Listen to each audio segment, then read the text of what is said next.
They say naming a child is the first gift a parent gives. But in my case, I did not even get that. I gave birth after 14 hours of labor, alone, while my husband stood beside his mother, arguing over names I had never agreed to. And when I saw the birth certificate, my baby's name was hers. His mother's. That was the moment I knew. If he could not choose me in the most sacred moment of our lives, then I would choose something stronger. Freedom. My name is Lauren Grace, and for 5 years I lived in a marriage that looked perfect from the outside. My husband, Tyler, was charming, smart, the kind of man who made people smile at family barbecues and opened doors for strangers. But behind that smile stood a woman, his mother, who held the strings of our lives like a puppeteer. And my husband? He never cut them. At first I tried. I bit my tongue when she criticized my cooking. I smiled when she rearranged my baby shower, without asking. I swallowed my voice each time she called our home her son's house.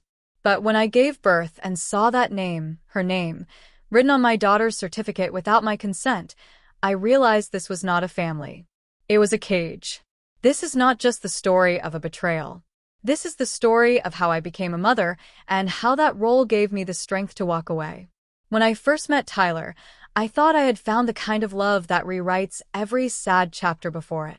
He was kind, attentive, and impossibly patient in those early days. We met at a mutual friend's engagement party, and from the moment he refilled my glass without being asked, I felt seen. Back then, I did not yet know that I was not the only woman Tyler tried to please. His mother, Evelyn, had a presence that could enter a room 5 minutes before she physically did. From the first moment I met her, I felt like I was being tested, and not just the polite kind of test where you're offered a second cookie and expected to refuse. No, this was the type of cold stare that measured your soul, like she was deciding whether I was worthy of standing near her bloodline. Still, I smiled. I gave her my best. I complimented her garden, her cooking, even when the meat was dry and the flowers were plastic. I played the part because I loved her son. And Tyler, he always said the same thing. She just needs time. She'll come around. Time passed. Evelyn did not come around. She hovered instead. Hovered over decisions, hovered over holidays, hovered over how we furnished our home. When Tyler and I got married, she made herself co-planner of our wedding. I wanted a small ceremony on the beach. She insisted on a church wedding 2 towns over, and somehow Tyler agreed with her before he spoke with me. That should have been the first sign. But I made excuses. I told myself marriage is compromise. I told myself I was being sensitive. But compromise does not mean surrender. And I was slowly, quietly surrendering pieces of myself to keep the peace. The first real fracture came after our first anniversary. We were still living in our modest townhouse, working long hours and barely making rent. Tyler had just been offered a new position at his company. We were both excited. We wanted to celebrate. That is, until Evelyn announced she had planned a family dinner at her house. When I said we had reservations for the 2 of us at our favorite rooftop place, Tyler blinked, as if that dinner could be rescheduled. "Come on," he said. "My mom went to all this trouble. We'll go out another time." We never went. By the time I became pregnant, I had already started journaling daily. I needed somewhere safe to put my thoughts. Somewhere I could remind myself that I was not imagining the erosion of my voice. The pregnancy was difficult. Morning sickness became all-day sickness. I could barely keep water down. I lost weight.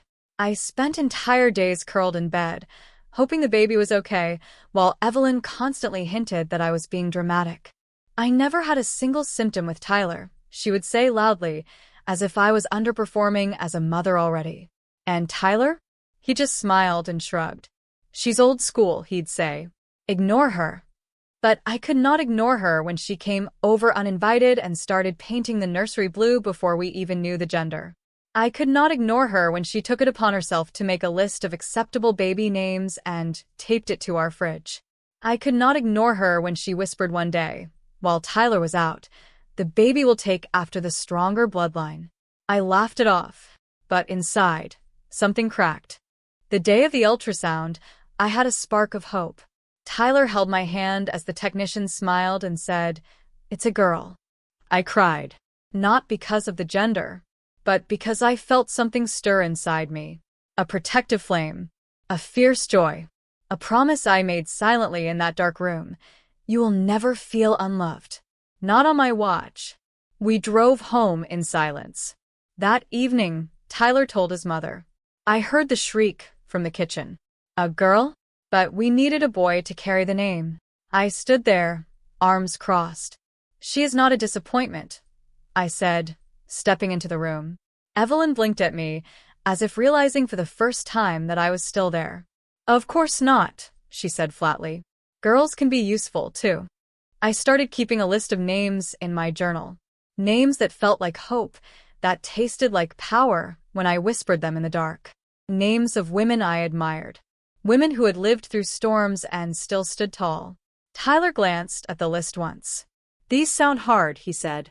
What about something simpler? Something like Evelyn. I thought he was joking. He was not. By the time my due date arrived, Evelyn had installed herself in our home under the pretense of helping. She brought her own sheets, took over our bed, and made me sleep in the guest room so Tyler could get rest. My labor started at 3:12 a.m. Tyler was groggy. Evelyn was alert. We need to go to the hospital, I whispered. I'll wake Tyler, I said. No, Evelyn snapped. Let him sleep. I'll come with you. She sat beside me the whole time. Not Tyler. He arrived just before I pushed. He held my hand for 3 minutes. When I woke up, groggy and bleeding, I asked to see the certificate. There it was. Evelyn Marie Carter. No one had asked me. No one had waited. I stared at the paper for what felt like hours. Then I reached into my bag, took out my journal, and wrote one line. Her name will change. And so will mine. The morning after I was discharged from the hospital, I sat in the back seat of the car with my newborn daughter in my arms. Evelyn rode in the front next to Tyler, dictating instructions to the nurse who had offered postnatal support for our first week home. It was as if she had birthed the child herself. Be sure to keep her wrapped at all times, Evelyn said. The weather can turn so quickly. I stared out the window, numb, wondering when I would be allowed to hold a single decision in my hands. My daughter whimpered softly, and I instinctively pulled her closer. That night, Tyler slept soundly, completely unaffected by the storm brewing between the two women in his life. Evelyn had set herself up in the guest room, as if she were the one recovering. She continued to direct everything, feeding schedules, who could visit, what my daughter wore, and even how many hours she should sleep. I said nothing, but I wrote everything. In my journal, I kept score of every small injustice. The way she flinched when I tried to breastfeed, suggesting formula would be more efficient. The way she held my baby just a little longer than necessary, ignoring my outstretched arms. The way she commented on the softness of my postpartum belly, as if I had failed to maintain control. The name Evelyn Marie Carter still haunted me. On day 3, I tried to bring it up to Tyler. We were sitting at the kitchen table, the baby asleep in her bassinet nearby. I want to talk about changing her name, I said gently. He looked up from his phone, his brow already furrowed. What's wrong with it? It was not what we agreed. He sighed. She was born early. I panicked. Mom suggested it, and it just made sense. Made sense to who? I asked, the edge in my voice sharper than I intended. He stood up. We can discuss this later. You need rest. Later never came. The weeks passed, and my daughter grew, despite the tension around her. I stopped trying to fight Evelyn directly. Instead, I started reclaiming my power in quiet ways. Every night, when Evelyn went to bed, I would take my daughter into my arms, close the nursery door, and whisper her real name to her. The one I had chosen before the chaos. The name written in my journal in bold, careful letters. Isla Rose. You are Isla, I whispered. Strong and bright. You are not theirs. You are mine. When Isla turned 2 months old, Evelyn threw a family gathering at her house. I was barely consulted. She planned every detail, from the guest list to the catering. It was meant to be a welcome party for her first grandchild. I knew better. It was a performance. She handed out personalized candles with the name Evelyn Jr. on each one. I wanted to scream. Instead, I smiled. And I watched. I watched how she paraded Isla from guest to guest, how she accepted praise as if she had been the one who had done the hard work of bringing this child into the world. Tyler floated in the background, oblivious, playing the part of the proud son. That night, as I laid Isla down, I made a decision. I was done waiting. The next morning, I called a lawyer. Not for divorce, not yet. For a name change. I explained everything. The rushed certificate. The absence of consent. The pressure. The emotional manipulation. He listened quietly, then said, "You have a strong case. But you will need Tyler's cooperation or evidence of coercion." I thanked him and hung up, feeling both scared and alive. Over the next week, I quietly documented everything. Every text Evelyn sent claiming Isla was her second chance. Every voicemail where she told me I was lucky to be part of their family. Every time Tyler shrugged when I asked for support. I visited Isla's pediatrician and updated the emergency contact information to my name alone. I replaced the decorative pillows in the nursery that spelled out YMC with hand-stitched ones that said IR. I filed the name change paperwork. Tyler found out 2 days later. He came home, his face twisted with disbelief. "You did what?" "I changed her name. Her real name. Isla Rose. My mother is not her mother. I am." He stared at me, jaw tight. "You lied to me. You betrayed me. At the hospital. When I was weak." He opened his mouth, then closed it. That night, he slept on the couch. But the next morning, Evelyn showed up. "You think you can just erase my legacy?" she snarled. I held Isla in my arms, calm. "She's not your legacy. She's her own person. And I will not let you control her like you did me." Evelyn laughed. "You're nothing without this family." I smiled. "Then, it is a good thing I plan to leave it." Evelyn's words echoed in my head for days after that confrontation. "You're nothing without this family." I had once feared those words might be true. But now, holding Isla close to my chest every night and whispering her name like a promise, I felt something awakening in me. Something that had been buried under years of compromise, politeness, and self-doubt. I was not nothing. And I would never be nothing again. Tyler's silence became its own kind of war.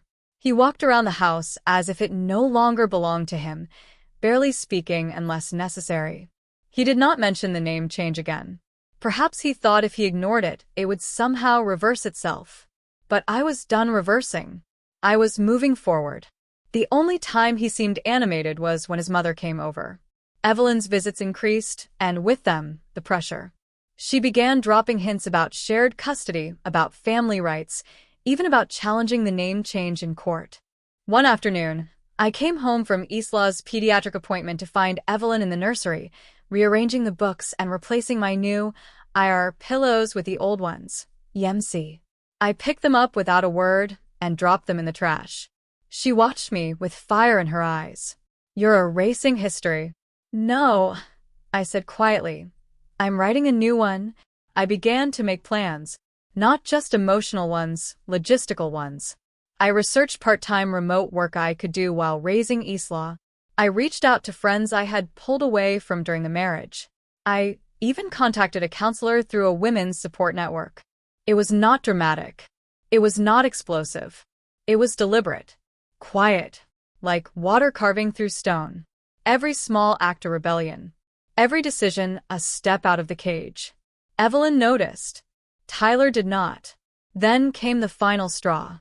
It was a Sunday afternoon. Tyler was watching sports in the living room while Evelyn insisted on taking Isla for her weekly walk. I asked to come along. She laughed. "You need rest." "You look tired." I stood my ground. "She goes nowhere without me." Her lips thinned, but she handed Isla over.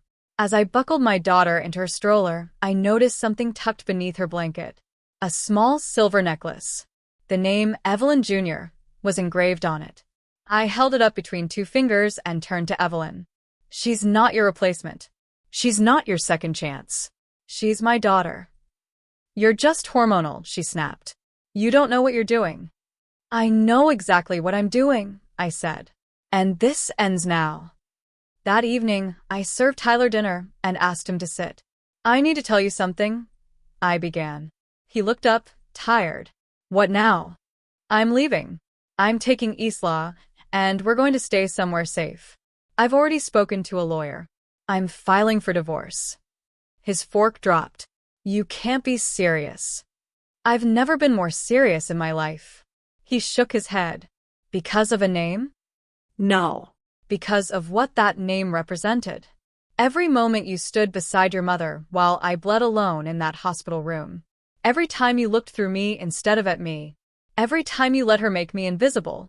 I was trying to keep the peace. You kept her peace. You cost me mine.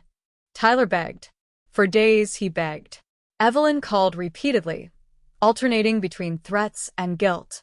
But I had already packed my bags. I moved in with a friend from college, a woman who knew what it meant to lose yourself in a relationship and fight to get back out. Isla adjusted quickly. She giggled more, slept better. She became the center of a life no longer overshadowed by fear. I finalized the name change with a court date Tyler never showed up to. Isla rose. It was real now. Official. Free. Life outside that house was colder in the mornings, quieter in the evenings, and lonelier than I had imagined. But it was mine. Every moment was mine.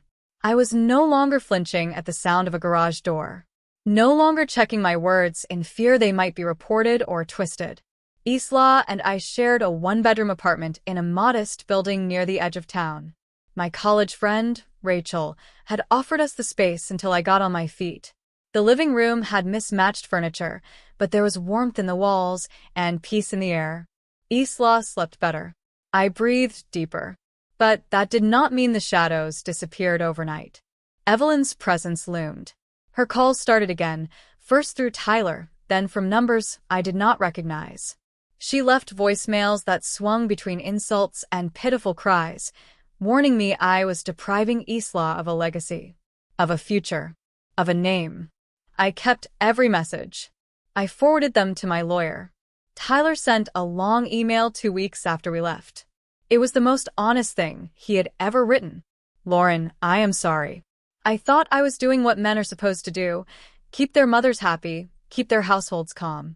I did not see what it was doing to you. I did not want to admit that my silence made me complicit. If I could change it now, I would. But I know I might be too late. I hope one day Isla can forgive me. I read it 3 times. And then I archived it. Not deleted. Not replied. I had nothing more to say. I found part-time remote work as a virtual assistant for a consulting firm. It was not glamorous, but it was flexible. And it was mine. I would rock Isla to sleep with one hand and answer emails with the other. It was exhausting, but each paycheck felt like a win. Rachel's 2-year-old daughter became Isla's first friend.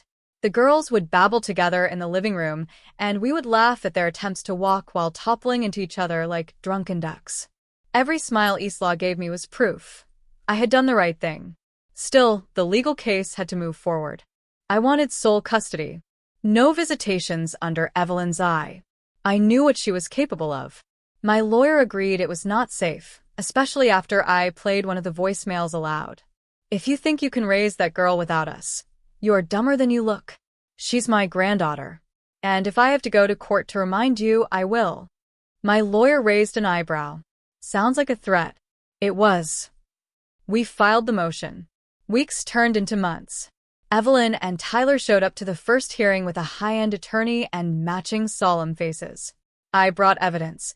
Texts, voicemails, records, journal entries. My lawyer was steady, calm, and unwavering. They tried to paint me as unstable, emotional, overwhelmed, a new mother still adjusting. But I spoke with clarity. And when the judge asked me to describe what I wanted, I said only this.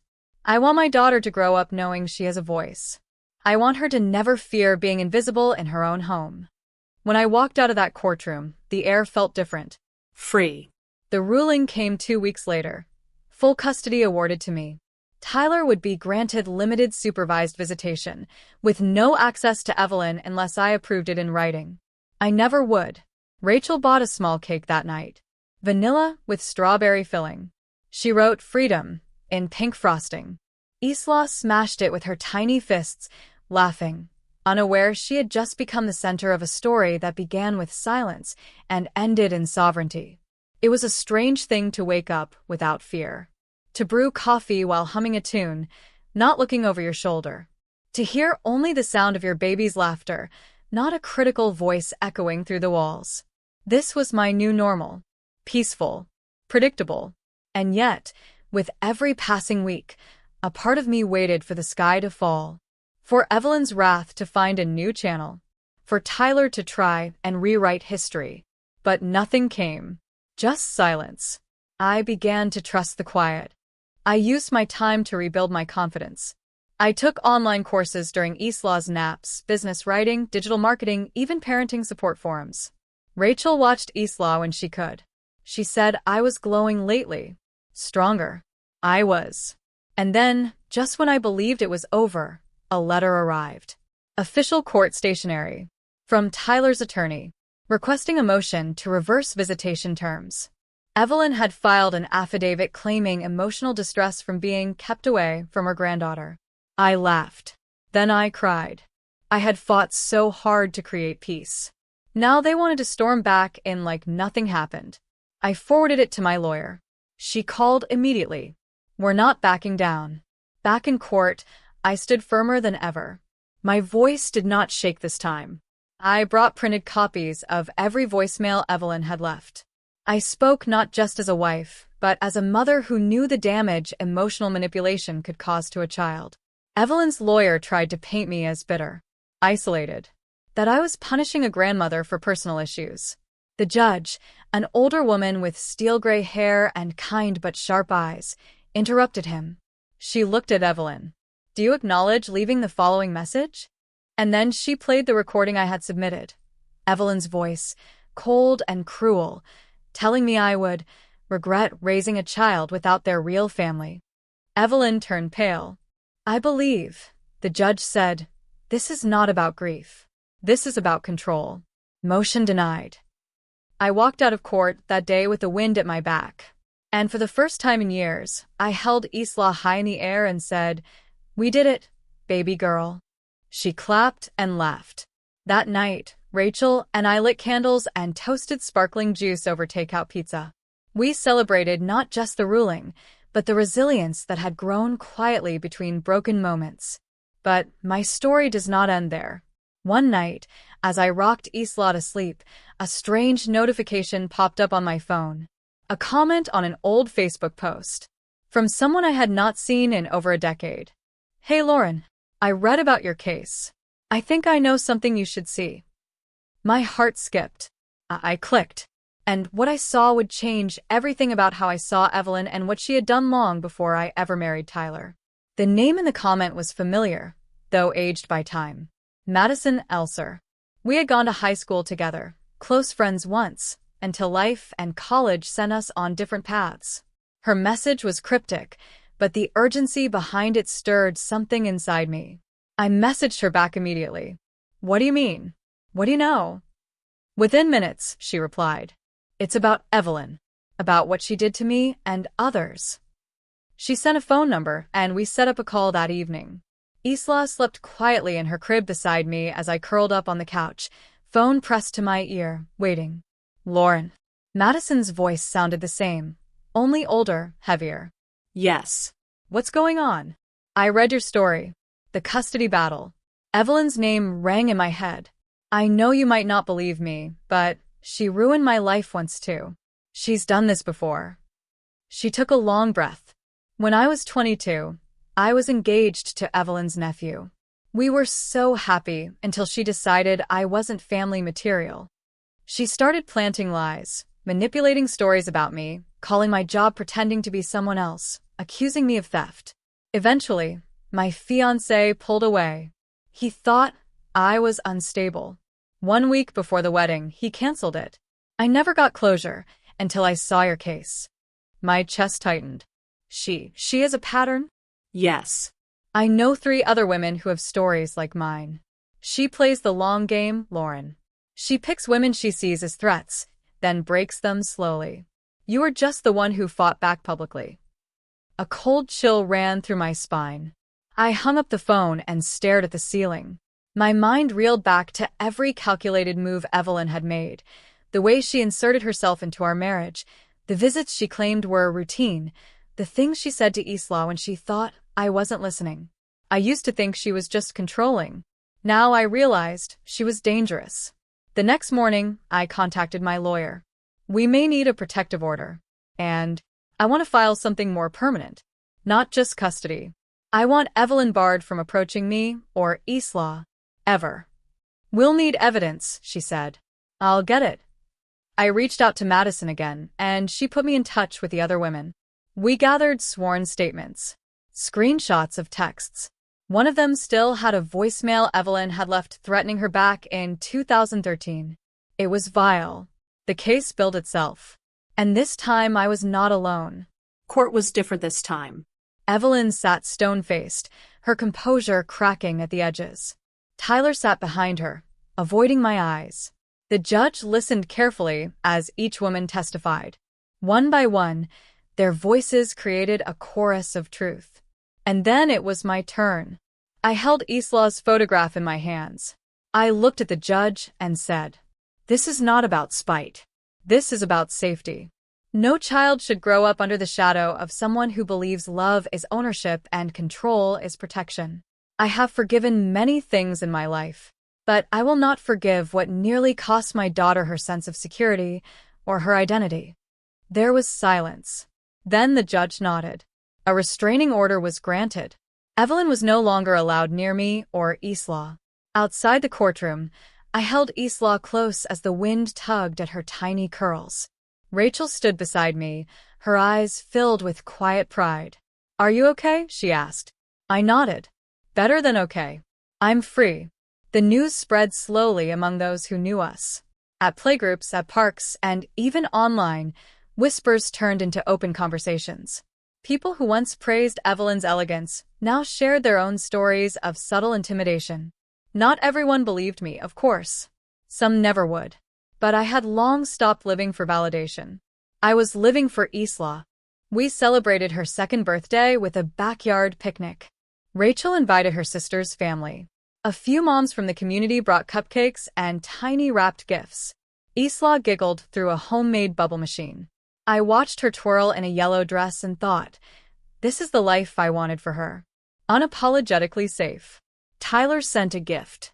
A children's book and a note that read, "Tell Isla I think of her every day." I did not reply. That silence was my closure. Weeks passed, and I began speaking at women's support circles. I shared my story, not as a victim, but as someone who had rebuilt. I met women who were still stuck in rooms I had once lived in. I saw the fear in their eyes. I gave them the truth they needed. Leaving is hard. Staying silent is harder. One woman asked, "When did you know you were truly free?" I said, "When I stopped waiting for their apology." I started writing again. Little essays. Letters to Isla she would one day read. In one I wrote, "You were named Isla Hope for a reason. Not because I wanted to erase history, but because I wanted to begin again. On our terms. You were never his mother's to name. You were never theirs to shape. You are my daughter. And you carry your own story now." Years passed. I published a book. It was not a bestseller, but it made its way into hands that needed it. Women who wrote me saying, "I found myself in your words." Men who said, "I did not know how bad it could get. I'm listening now." And Isla? She grew into a fierce, thoughtful child. Curious about the world. Unafraid to ask questions. One day, when she was old enough to ask, she looked at me and said, "Why don't I have Dad's last name?" I sat beside her and said, "Because you are your own person. And because we choose names that mean something. Yours means strength. And freedom. And everything we survived." She smiled. "I like that." Tyler remarried, I heard. Evelyn moved to another state. Their lives went on. like shadows that no longer reached my window. Mine did too. Brighter, whiter, louder. Because I chose to leave. Because I chose Isla. Because I chose me.